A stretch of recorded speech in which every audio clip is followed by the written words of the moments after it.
Hello, welcome to SCLC Today. Ladies and gentlemen, we have some information. I'm just getting back from Selma too, just a week ago. A week ago we were in Selma. Wow, what a reenactment, ladies and gentlemen. I'm reinvigorated.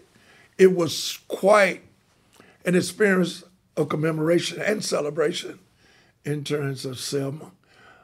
Even had leaders from throughout the world, and also United States of America Vice President, Madam President of Sarah, none other than Vice President Kamala Harris, did a fantastic job. We were there. Senator Hank Sanders was there. Others was there. It was just, Senator Hank Sanders, let me just say this. Senator Hank Sanders and Fire Rose, his lovely wife, they are to be commended for many a times. If it was not for them, there would be no reenactment every year. This was the 59th reenactment of the Selma to Montgomery March, crossing the Edmund Pettus Bridge. Ladies and gentlemen, kudos, congratulations to Senator Hank Sanders and also Fire Rose. They're the engine, the spark plug behind the success on a yearly basis. Next year will be the 60th commemoration. And we're looking forward in the future, the futuricity of continuing what's going on. People say, why you do it every year? Because folks get amnesia. People forget. It's a disease, selective amnesia. Folks don't want you to know your history. So thank you, Senator Sanders, and your lovely wife, Attorney Fire Rose. I just tell you, I get chill bumps all over me. My wife was not able to be there with me this past event, the Jubilee in Selma, and we just had a newborn grandbaby, and she was in New Orleans with our daughter. And I told my wife, the fact that you were not present was the spirit of people asking, where is the First Lady of SCLC? Where is Miss Steele? And I was so elated over the fact that she said, well, why me, Charles? Because I'm always with you. I'm not the speaker, particularly in Selma, but she can't speak. But the fact being is that the First Lady of SCLC, my wife, for almost, has been First Lady of SCLC almost 20 years. I've been married to her for 46. Don't get confused. I've been married to her for 46 years. But people missed the First Lady, none other than my wife, Miss Kathleen Annette Steele. Ladies and gentlemen, I'm just getting back from D.C. as well. The second annual Minority Policy Summit. None other than Attorney Kevin Kimball and my good friend Brady. Lord have mercy. Do they have a connection in terms of policy and the motivation, inspiration of what we do in bringing about the issues? Ladies and gentlemen, we had the opportunity to be at the Washington, D.C. Press Club. Yeah, we were there, set it on fire with all of the guest speakers and our producer, none other than Mr. Rick Clear was there. Other known journalists was also there. What a time. What a time did we have. We had a lot of representation from several elected officials, even several from Congress, mayors, and others from various communities. Don't forget about the pastors and ministers. Wow. It was such a great opportunity. We also, after I had to leave, after 2 days, that third day, the policy summit went to the Congressional Auditorium in the United States Capitol. That's where we were. And I know Congressman Jonathan Jackson was one of the keynote speakers there. But This was the second annual Minority Policy Summit. It's growing, and I was telling Attorney Kimball that I think we need to take this around the country. I think we need to take this around the country because people got so much information that, ladies and gentlemen, people don't know what's going on. And then some people who have the information don't have the courage to really stand up and tell you what the problems are.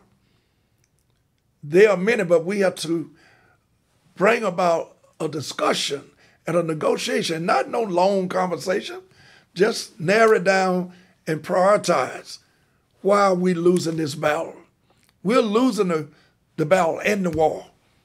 We're losing, ladies and gentlemen. We're going backwards.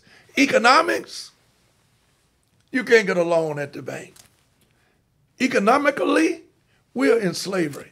Poor people, I'm talking about poor people. It was Dr. King who said, we need a redistribution of the wealth. We talk about I have a dream speech, but we don't talk about that. And he also talked about America and the other America. The other America, you're talking about 78% to 80% of people who are in the other America. 78% of the people who are working today cannot afford to miss a paycheck. Can't afford to miss a paycheck. Hey, I'm against anybody who's looking down and who's not sensitive to those who are in need. I don't care if it's this government or individuals, institutions. You don't look down on nobody unless you lending a hand to lift them up. I'm about lifting folks up. And I'm not against any particular ethnicity or race of people. I'm about fairness for everybody. Power concedes to nothing without a demand. It never has, and it never will. Frederick Douglass, Dr. Martin Luther King Jr. said that power never voluntarily helps the oppressed. The oppressed has to help the power to do what's right. Dr. Cotton said when the mayor of one of the southern cities that she was getting ready to demonstrate in asked her, why are you here? We're here to right whatever wrong is in this city. We want to turn it from wrong to right. We're here to right the wrong. We're here to right the racism, the prejudice. And I told you about racism. It has nothing to do with the pigmentation of your skin. It's all about power, control, and money. There's some African Americans, there's some people of color, also Caucasians, Mongoloids, all involved with racism. They over here selectively working among themselves. Who was it? Victor Hugo? Who said there's more misery among the poor than there is humanity among the rich. My. Ladies and gentlemen, we have problems. Democracy must stand for what's right. I'm totally for democracy, a fair system of democracy. And here in America, America must face the fact you're not telling the truth. The leadership must understand that the transatlantic African slave trade was a reality. It's nothing that's foggy about that. We came out of slavery as African Americans. And you need to rest on that because, excuse me, that's your foundation. That's your base. Where you come from. It was the transatlantic African slave trade. What brought about the slave trade? Politics, political assumption that we need to have ethnicity of people of color coming from Africa to be, in many cases, inhumane servants. We wasn't looked down upon as second-class citizens. We were no citizens. We was considered property, and we had to fight. And when you get in position or you get a dime or head of thirds and get a few dollars in your pocket, don't you forget where you come from. You use it to help others. So as I close, ladies and gentlemen, we have a big fight on our hand. And you can't be contained. Politics has never freed the oppressed. The oppressed must free politics. Thank you so much. See you next time. Godspeed.